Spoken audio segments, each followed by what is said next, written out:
Bismillahirrahmanirrahim. Assalamualaikum warahmatullahi wabarakatuh. Alhamdulillahirrabbilalamin. Wassalatu wassalamu ala asrafil anbiya'i wal mursalin wa ala alihi wa sahbihi ajma'in. Alhamdulillah, teman-teman sekalian, kita berada di sore hari ini menjelang berbuka. Sudah 10 hari lebih kita berpuasa. Mudah-mudahan 10 hari yang sudah lalu puasa kita diterima oleh Allah Subhanahu wa taala.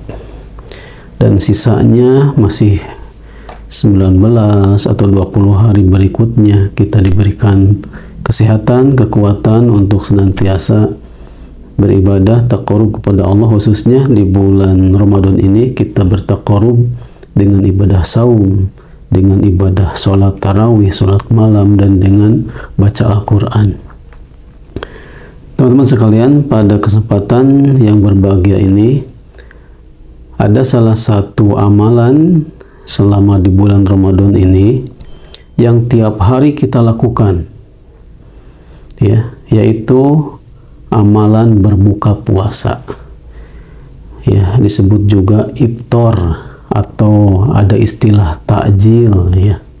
Takjil itu sebetulnya artinya adalah menyegerakan, ya.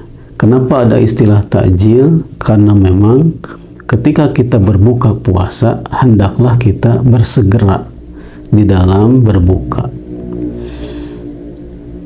Rasulullah SAW pernah menyampaikan, kata beliau, la yazalun nas bi khairin, senantiasa manusia itu berada dalam kebaikan, ma'ajjalul fitro, selama dia menyegerakan ketika fitro, ketika berbuka. Jadi ta'jil dari kata ajala, menyegerakan, bersegera.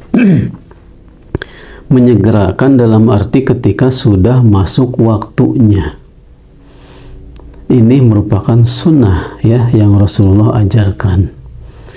Dan apa kaitannya dengan gangguan jin, dengan ruqyah? Tentu setiap sunnah yang dilakukan sangat dibenci oleh setan.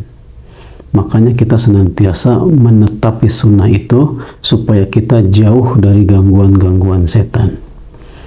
Dalam hadis yang lain Rasulullah SAW menyampaikan, la tazalu ummati, senantiasa umatku, ya, ala sunnati, senantiasa berada dalam sunnahku, malam tangtadir bifitriha an-nujum, selama tidak menunggu, ya, munculnya bintang ketika berbuka. Apa maksudnya? Bahwa Rasulullah senantiasa menyegerakan berbuka ketika sudah terbenam matahari atau berkumandangnya adzan. Tidak menunggu adzan itu selesai, bahkan tidak menunggu sholat maghrib selesai, tapi sebelum sholat maghrib beliau berbuka, sebagaimana yang diriwayatkan dalam hadis Abu Dawud dan Imam Ahmad. Dikatakan, karena Rasulullah SAW, sungguh Rasulullah SAW itu yubtiru ala rutobat, beliau berbuka dengan kurma basah, ya, qabla ayyusolliya. Ini dicatat ada qabla ayyusolliya, sebelum beliau melaksanakan sholat, sebelum beliau menunaikan sholat maghrib. Fa illam takun rutobat, apabila tidak ditemukan atau tidak ada kurma yang basah, fa'ala tamarot, maka beliau berbuka dengan kurma kering.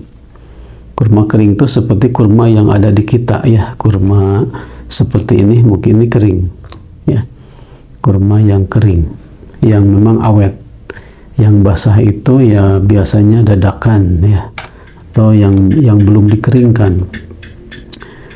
Itu sunnahnya dengan kurma. Kalau tidak ada kurma, bisa yang lain, mungkin yang manis-manis, yang manisnya alami, bisa buah-buahan, ya, atau sesuai selera kita, tradisi kita, ada kolak, ada es buah dan sebagainya, boleh saja sebetulnya, ya. Tapi ketika ada kurma, kita dahulukan kurma dan seteguk air.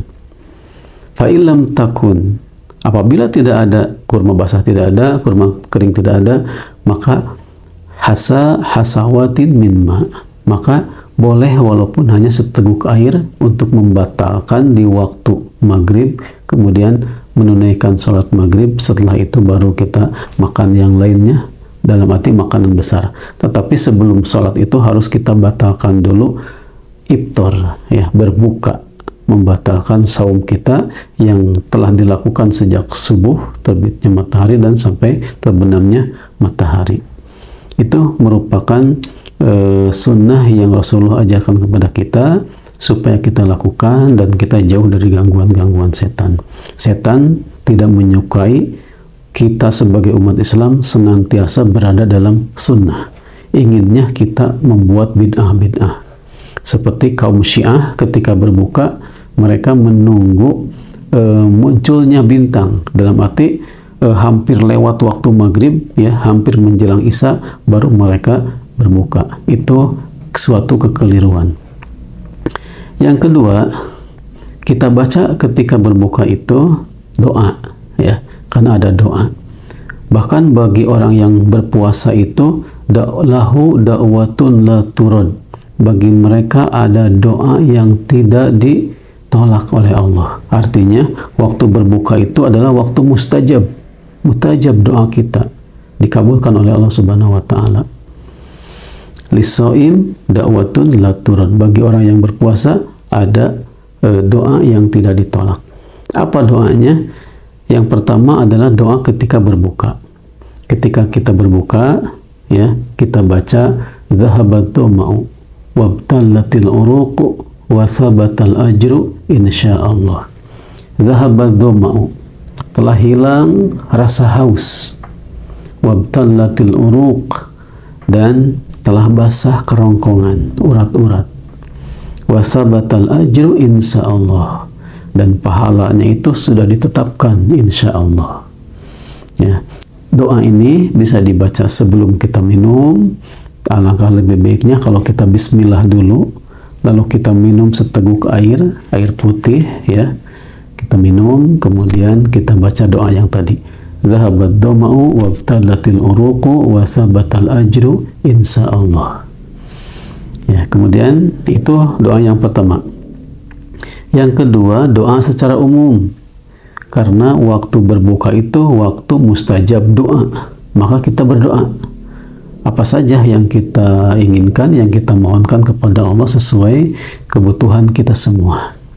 Ya, minimal karena waktunya tidak lama, sangat singkat di waktu berbuka, kita boleh berdoa, memohon surga, memohon dijauhkan dari neraka. Allahumma inna nas'aluka ridhoka wal jannah wa na'udzubika min sakhatika wan nar. Ya, minimal itu. Minimal kita memohon dimasukkan ke dalam surga, dijauhkan dari neraka. Kalau bisa berpanjang-panjang boleh saja, dengan bahasa Indonesia, dengan bahasa masing-masing mungkin bisa berdoa memanjatkan permohonan kita kepada Allah di saat-saat mustajabnya doa, di antaranya adalah di waktu berbuka.